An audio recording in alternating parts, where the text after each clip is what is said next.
Good morning, everyone, and welcome to another edition of Saturday Morning Coffee with Back to Basics Dog Training.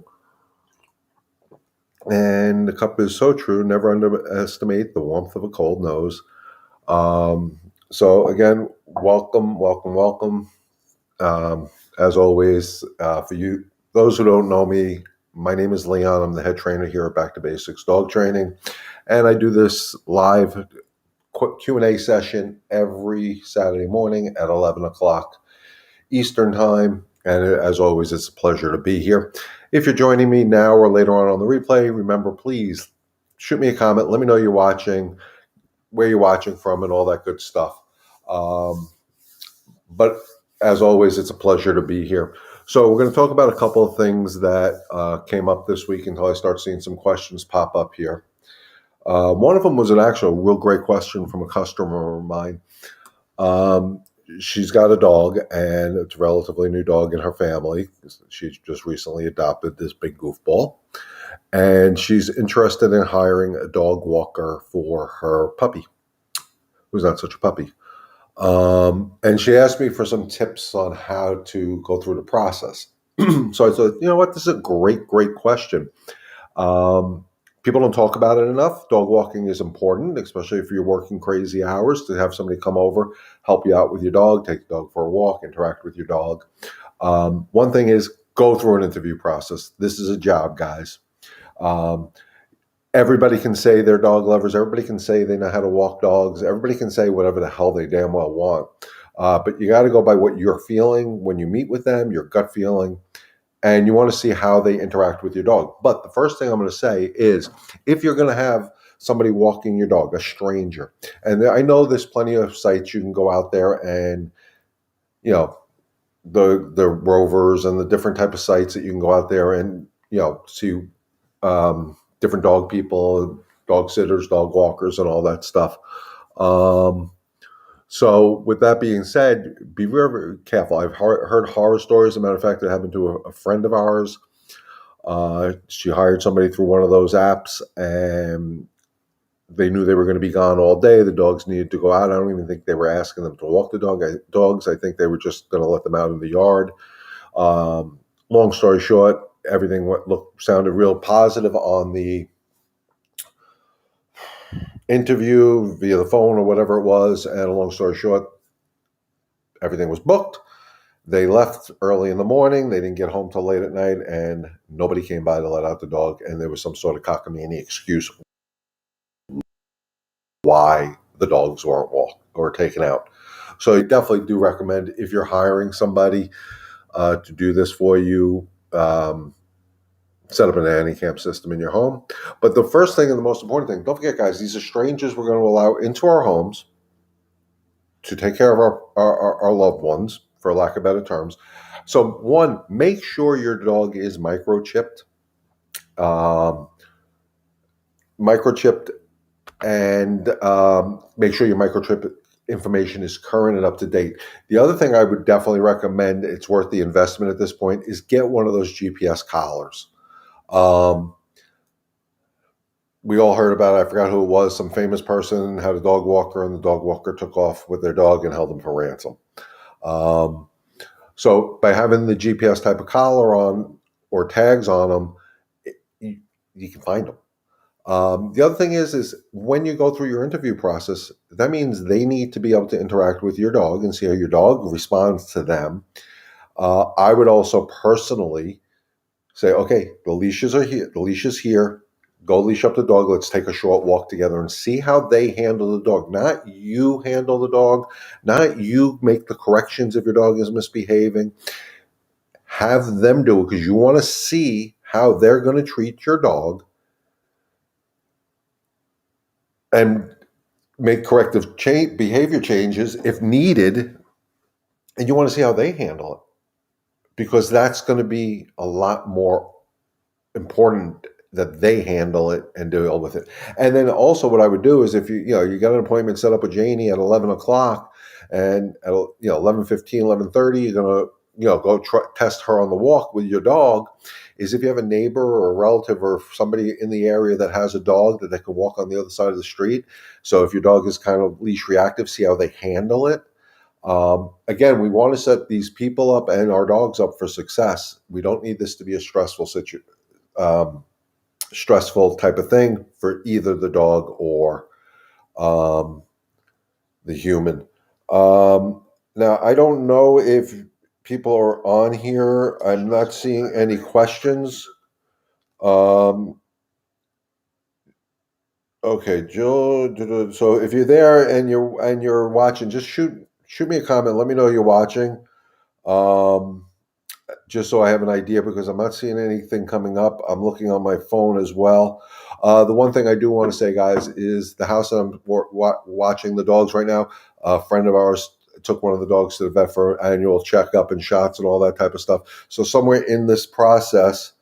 um, somewhere in this process, you may find the that good morning. Okay, I'm seeing it. Thank you very much for letting me know. um in the video, she's going to text me when she's coming home back with the dog, so it may get loud here because the other dogs are still here, so we may get interrupted a little bit, guys, but that's life, so let's go with it.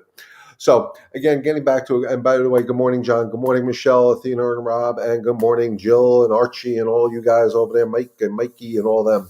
um So, getting back to the dog walking, you really want to check out who you hire and just take the time. And if your gut tells you don't hire this person, don't hire this person. Go by your gut. But again, my suggestion is make sure your dog is microchipped and the microchip is up to date. Most people forget we have to do that. And I would suggest invest in the money in a GPS type of collar or tag. Um, I think a lot of these things, they kind of make them look like they're just regular bling. So you don't want people to know that you got the GPS thing in there. I don't know how much they cost. I don't know what the service fees are, but to me, it is definitely worth it. Um, so just do it. If anybody needs further clarification, of course, put it in the comments. Let me know, and I will definitely clarify this a lot more. The second thing I want to talk about, and I've been seeing this a lot, and as a matter of fact, I had this conversation this morning with somebody. Guys, we're putting our dogs in our cars in the front seat.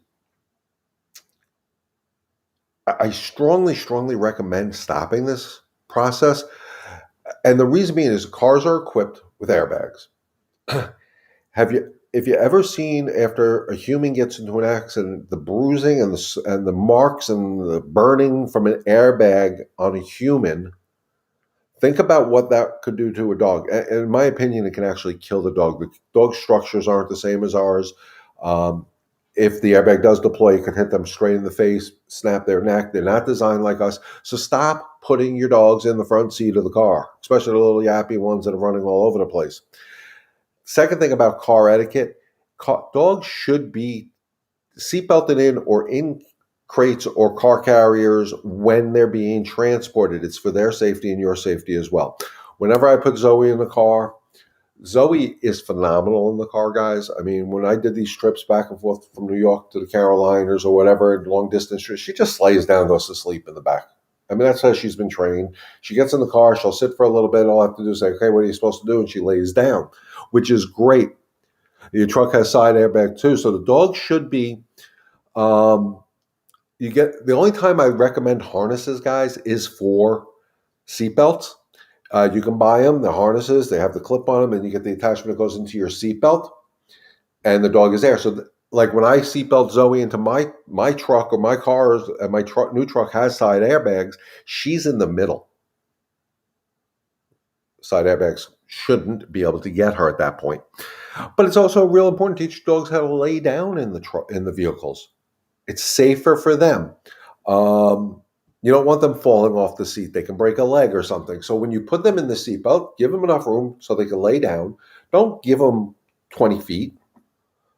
You want to try to do things safe. Guys, the important thing is we want to keep our dogs safe. Same way when we have children, what do? We get the child seats so the kids are safe.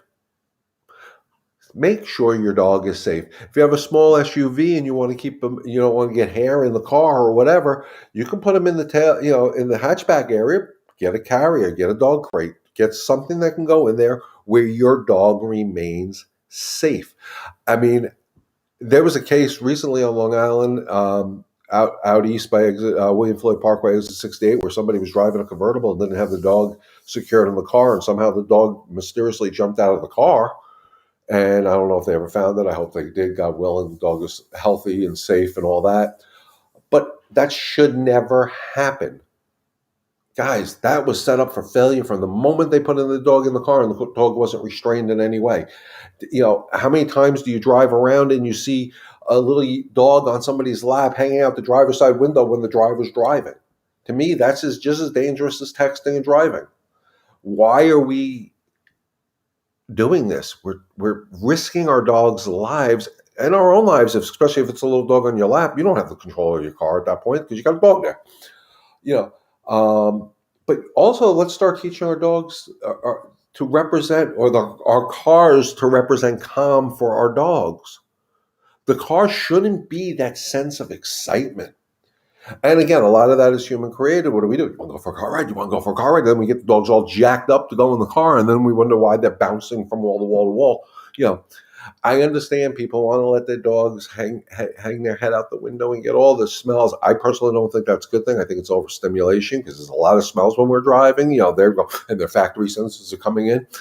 They don't need to have their heads hanging out the window. And also, reality is it's not safe.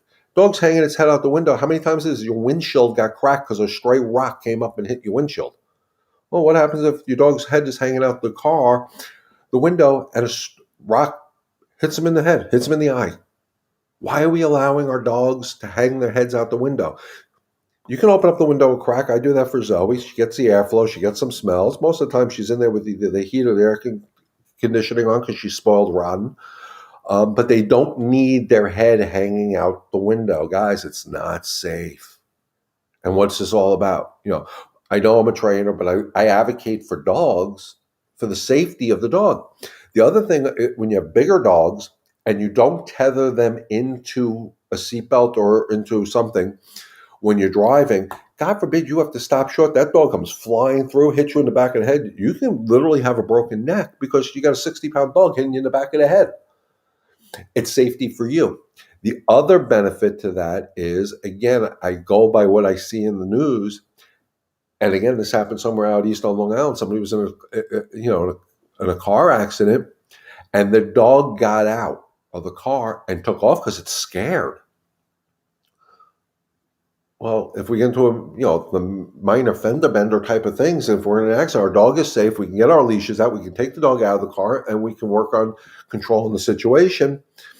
And let's take it to the umpteenth degree, guys, how important it is to be tethered into the center of the car.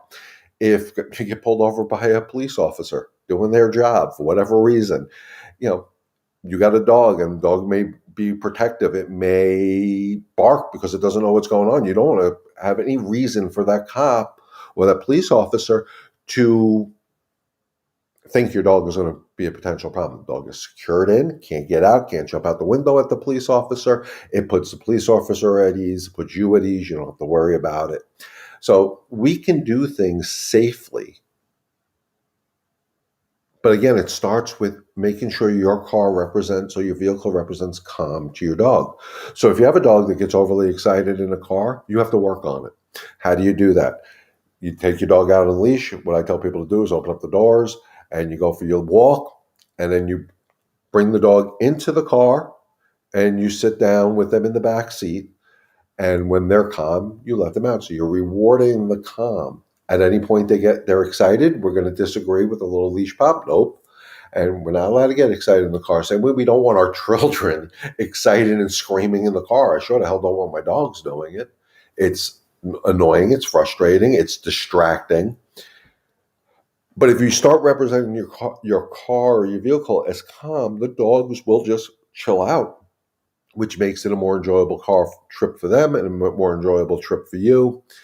And, don't always and another thing with cars, don't only take them in your vehicles to go to vets or go to grooming appointments, because then we start associating the car with, in their minds, negative things. So it's real important that we bring them to fun places. Home Depot's a dog-friendly place.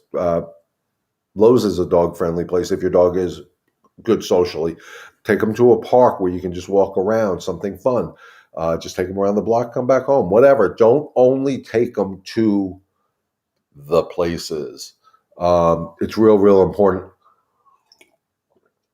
Too many dogs end up, because they do associate, one thing with another. Every time I go into this thing, I go to the vet, I get a shot in my ass, or I go to the groomer and they throw me in that thing with the water, and they start associating, and then they don't want to get in the car, and then it becomes a hassle, and then you got an 80-pound dog, and you're picking it up and putting it in the car, and it's a nightmare.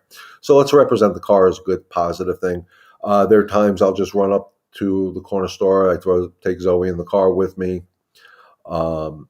She enjoys it. If I'm going to leave her in the car is running with the air conditioning or the heat on, locked. I'll bring a separate set of keys depending on which vehicle I have.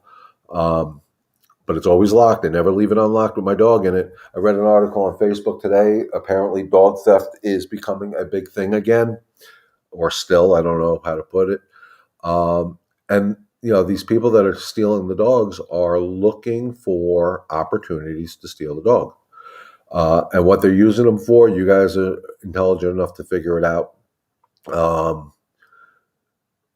You can definitely going to drop off supplies. Okay, sorry. Like I said,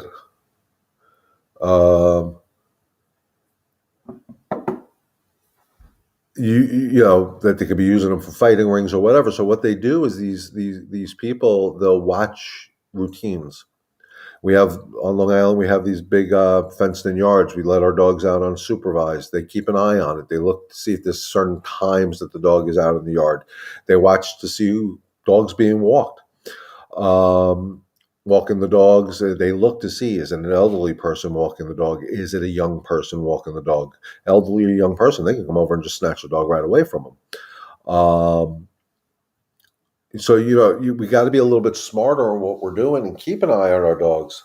Leon, is it okay if I still using the prong for Archie's walks just for walks?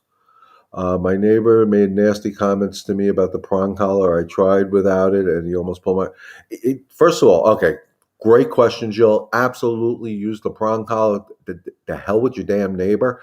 People, we got to stop listening to these uneducated people that don't understand how these tools are used if they're used properly. I'm not saying prong collars are not bad tools if used properly. Any tool is good if used properly. It's the uneducated people that listen to the mass hysteria about these tools that think they have the right to tell me or you how to handle your dog. So don't worry about what your neighbor says. The prong doesn't hurt Archie. I know the prong doesn't hurt Archie. Your neighbor is an uneducated nitwit that thinks they have the right to say something, and they really don't. And if they really want to give you a hard time about it, give them my damn card and let them talk to me and tell me why you can't use it. I take this very personal. And anybody who knows me, and Jill, you can vouch for it, we didn't start off, Archie, with a prong collar. We started off with a slip leash or a martingale collar, and we tried that. It wasn't working for you. We went to the next step, and it works for you. And if it works for you, don't worry about what your neighbor has to say. Period. End of discussion. I had this conversation this morning. I am really getting to the point where I'm getting fed up with all these people that think they know. They don't know. And here's my argument with the people who are so anti-prong collar. First of all, you have to buy a good quality one. Don't buy the ones at the big box stores because they're usually made in China or Taiwan or something like that, and they suck. And they don't apply even pressure. Sometimes the metal is actually sharp. The ones I sell, the Herm Springer ones, the ones I recommend, are rounded metal. They're blunt. They're not going to hurt. They're not going to impale your dog. It is actually, out of all the things that go on your dog's neck, the least barbaric, in my opinion. A martingale collar, slip leash, choker chain, a regular nylon collar, whatever that goes on the dog's neck, can crush the trachea because it applies even flat pressure. As you can see, as I'm doing this, my voice changes. A prong collar does this. It just annoys the crap out of you. You're not going to sit there rip the dog with it. You're not going to sit there and do anything dopey with it. It's not going to hurt the dog. It's not going to impale the dog. For those people that believe in the folk tales, or the urban legends that we see out on this world of social media, which I shouldn't bitch about social media because that's what I'm doing this on. But there was a picture that went around for years, and every so often you still see it.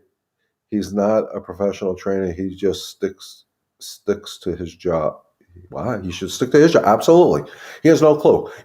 It's like me being doing what I do for a living, telling an architect how to build a freaking building or design a building. I guess architects would design a building. I couldn't. So I shut my mouth. Same way I always say, vets shouldn't talk about training. They're not trainers. Same way I shouldn't talk about veterinarian care. Stay in your lanes, folks. But there was this urban legend going around where they showed a picture of a dog with marks in its neck, all the way around its neck, bum, bum, bum, bum, bum. And of course, these positive reward trainers, these anti-tool trainers, and all these people said, see, this is what happens when you use a prong collar. And they went through this whole thing, and they put it out there every so often, every 6 months or so. You kind of see that same picture that's been around for about 10 years going around. And I actually did my research on it because I believe in doing research. And what I found out about this picture that scares the crap out of everybody that we see on Facebook and we see on all the social media crap is what that was. It actually happened. I think it was Sheffield, England. It was in England, somewhere over there. And these bunch of thugs, kids, took one of those old-fashioned collars that people used to put on their Dobermans with the spikes sticking up. They actually filed the spikes sharp, turned the collar over, put it on the dog, and then put the dog's food source or water source about a foot away from its 6-foot leash. So it was 7 feet away. So the dog was constantly straining to survive, and it actually punctured itself with that type of collar. Wasn't a prong collar, guys. It's such a BS thing, but you're going to get people that run with it. You're going to get the uneducated people. They're going to say things about the tools that we use in this industry. Guys, I live this every day. I was walking a dog not too long ago in Port Jefferson, and I was using a simple slip leash, and the dog tried to get into the road while a car was coming, so I popped the leash with my no, and I actually had somebody who stopped their car in the middle of Main Street, Port Jeff, got out and started yelling at me that I was abusing the dog. Uneducated moron. Okay? So, Jill, you know what you're doing is the right thing for Archie. You are not going to do anything to hurt Archie. Don't worry about what your neighbor says. Next time they say anything, hand them my card, tell them to contact me, or just tell them to shut the F up. That's my opinion, guys. You're allowed to advocate for yourself and your dog. You're doing the right thing. It's not like you went out, bought a prong collar, put it on Archie without you being trained on how to use the prong collar. So you did the right thing. Don't worry about it. Sorry, guys, I can go on a tangent about the tools of this industry all day. I'm actually thinking of doing like a compilation video on it. I know I got a lot of videos I'm in the process of doing. I got like 6 or 7 started that I got to get up on, not edit them, but tweak them for the YouTube world, and get them out there. We have recently tightened the e-collar a notch and have found it much more effective. Beautiful. Now we only have to use it on very low, and she's responsive. Much more effective. Yeah, guys. And Michelle, you know what? I should have probably suggested this to you a while ago. One of the things I find with the e-collars is most people don't put them tight enough on the dog. So they're not getting good, consistent stim. And I'm going to use family member, Milo, my granddog, the husky. My kids had it on them, and they kept telling me, I don't understand this. Sometimes, it doesn't work. I have a 45, he doesn't react, and all of a sudden he reacts and he freaks out. Blah, blah, blah, blah, blah, blah, blah. I went over there, I put it on. Now they have one of those quick ones, so I know that's the size they have it set at, and the thing was too loose. When you're using a stimulus collar, an e-collar, hopefully you're buying quality. Stop buying them from Amazon, guys. I'm sorry, those $50 e-collars are disastrous. They're painful. I felt them. Don't like them. Think they suck.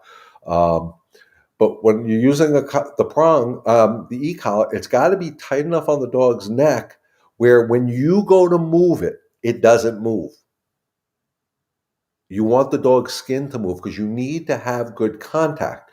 That's why there's a dog I'm working with. Matter of fact, I'm going to go in there tomorrow. It's a 60-pound American Staffordshire. I call them pocket pit bulls. This is 60-pound brute muscular dog. Its working level 0 to 100 is 7. Come on, I don't feel 7, but he feels it, and it's such a low level stim. It's actually helping his mom walk the dog. Yes, now we just have to work on her reactivity. She goes ballistic if a dog walks past our house. Now have to be there with her to catch her before she goes nuts. Yeah, guys, it's hard. When you have a dog that's reactive, and we're going to talk about this a little bit, Michelle. When we have a dog that's reactive, one thing I tell people, stop waiting for the explosion. Michelle, I know you probably you're sick of hearing me say the same crap week after, time after time, because I talk about our timing is crucial. Dogs, I hear that saying, it goes from 0 to 10 that quick. Yeah, no. Yes, it seems that fast, but no, they give us a warning. It's if we see the warning. And that's why I said, especially with Athena, is I would ask somebody who has a dog, so we can set to walk past your house with the dog so we can start setting her up for success. This is what I talk about all the time, guys. Working with controlled environments. Instead of waiting for the unpredictable, which is when a neighbor or somebody else might or might not be walking their dog, because then you're 24 hours a day watching your dog for a reaction. It's too hard to control. A controlled environment in a case like this, if your dog is reactive to every dog outside, is ask somebody to walk a friend or a relative or a neighbor, whatever, just to walk their dog back and forth in front of your house, in front of the house, so you know it's there. Now, okay, at 11 o'clock, they're going to walk Fido by. Okay, Athena's being the normal, happy-go-lucky goofball she is. All of a sudden, boom, nope. Catch it before the explosion. Catch it before the explosion. The lady I'm working with in Mauritius, I think that was the biggest take she got from me, is make the corrections before the explosion. Because once a 60-pound dog, or in Athena's case, 90 to 100-pound dog, makes that explosion, good luck trying to control it, guys. That's hard. I don't even want to do that with a Yorkie. So if we know what to look for, and our timing is good and consistent, and day in, day out, we do the same thing until they just say, you know what? This sucks. Every time I see another dog, they're yelling at me or disciplining me or whatever words we want to use. It's easier not to do it. And then when she doesn't, or when she's calm, praise the living crap out of her, give her favorite treat, whatever it is, because we want to reward that calmer state of mind. Remember, zero calm, guys, is a beautiful state of mind. That means a dog can walk by, she may bark, you can say whatever your discipline word is, and she stops and she comes and she should come back to you and say, what do I get? Because I did good. Praise her, love her, give her treats, whatever. I don't care, because she did her job. She barked, let you know somebody was out front, great. She redirects less often than she used to, but still unpredictable. Again, okay, so the redirection, guys, is a real thing. It happens. You got to remember, these dogs that we're talking about, and it could be Athena, it could be this pit bull I'm working with over in Mauritius. These are behaviors that have built up over time. Okay? They've been doing this for so long. Now, all of a sudden, it's a problem. We're going to start correcting, which is fine because we need to. And they don't understand why we're doing it. So they got this, I got to get this other dog. And you're saying no, and I got all this in me. And they redirect at you. It's a very, very common thing. It's not an aggressive move. Yes, it's going to hurt if they actually get you. So what I tell people to be aware of the possibility of a redirection, but don't overthink it. Because if you overthink it, you're going to create it. So, if I'm running joke in my house, no matter what, if it's here on Long Island or down in South Carolina, when it's really hot, I got training sessions, I always wear jeans. And my wife's like, it's freaking hot. Why don't you wear shorts? Well, one, because when I'm working with a dog that might redirect, I'd rather grab my pants leg than my leg. So the other thing, and this is more directed towards the ladies, and maybe it's a little sexist of me, guys. When you walk your dogs, no open toe shoes. Wear sneakers, please. I just saw it the other day. Some lady right where I am now was walking her dog, and her dog kind of twisted her, and I saw the flip flopper go flying off. She went down on her tuchus. Thank God she held on to the leash, but if she didn't, that dog was going to get hit by a car. Uh, you don't have the stability in your feet, in your ankles, in flip flops. They come off too easy. Um, I always tell people when I do training with people, you have to wear sneakers or some sort of shoe, especially in group. I won't. When I did do group sessions, I wouldn't even let people in with flip flops or sandals. They're not safe. They're not good. So that's my public service announcement for today. Besides that, and if you walk your dog, please clean up after your dog in public. Um, so again, guys, everything I talk about, and you guys all know me. This is nothing new to anybody. I do thoroughly believe this verb that I just put up here, that energy is the most important form of communication that we have with our dogs. And every time they have this unwanted behavior, and remember, they're not bad behaviors, guys. They're unwanted because we just haven't taken the time to teach them in their language. They're unwanted behaviors. So no matter how escalated they get, if Athena gets really escalated, I always say if a dog goes up to an 8, I try to go down to a 2 with my calmness. The higher they go, the lower I go. But you have to work on it. This is not, even me doing it. When I started this journey in my life to help people and help their dogs, it took me time to hone a lot of what I'm talking about today. This is not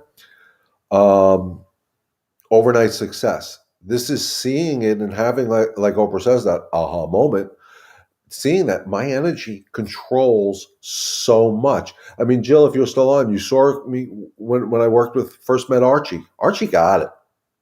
My energy told him what to do. He did try pushing me a little bit because he was used to it, but that's okay.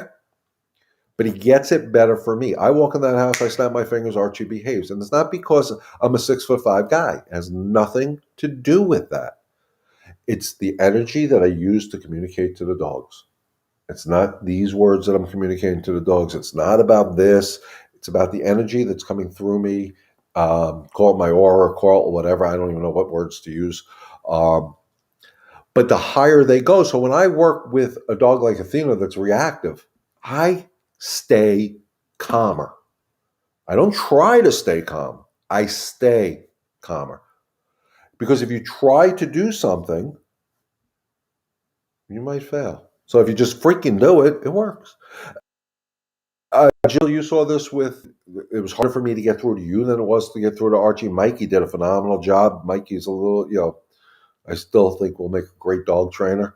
Um, um, Energy is the key.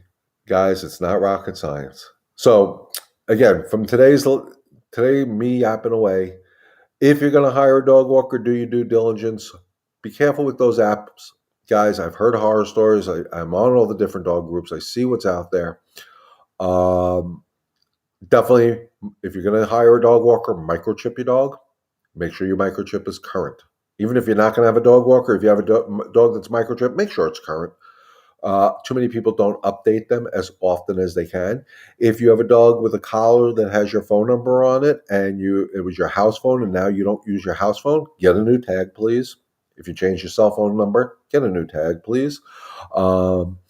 Get a GPS tracker for your dogs if you're going to hire an outside person to take care of your dogs, unless it's a family member or dear friend that you trust immensely with your precious one. GPS trackers, again, I don't know the cost of them. I don't know if there's a monthly service fee, but to me, it would be worth it if I'm going to trust Zoe to somebody. And the other thing is car etiquette, guys. Stop with the front seat nonsense. Just get the harness with the seatbelt attachment, attach them middle of the back seat. So if you do have side airbags, it's safer. No more of the front seats, please. Those airbags are deadly to dogs, as far as I'm concerned, just based on knowledge of what I read. And if there's no other questions, guys, as always, thank you for inviting me to your homes each and every Saturday morning. I really do appreciate it. It's an honor for me to be able to bring this to you every week. We're going to try to publicize this a lot more to get more people involved in it. Keep looking for new and exciting things from Back to Basics. But like I said, if there's no other questions, as always, stay healthy, stay safe, and God bless. And remember, together, we can help one dog and one family at a time. Enjoy the rest of your weekend, guys. We'll talk to you soon.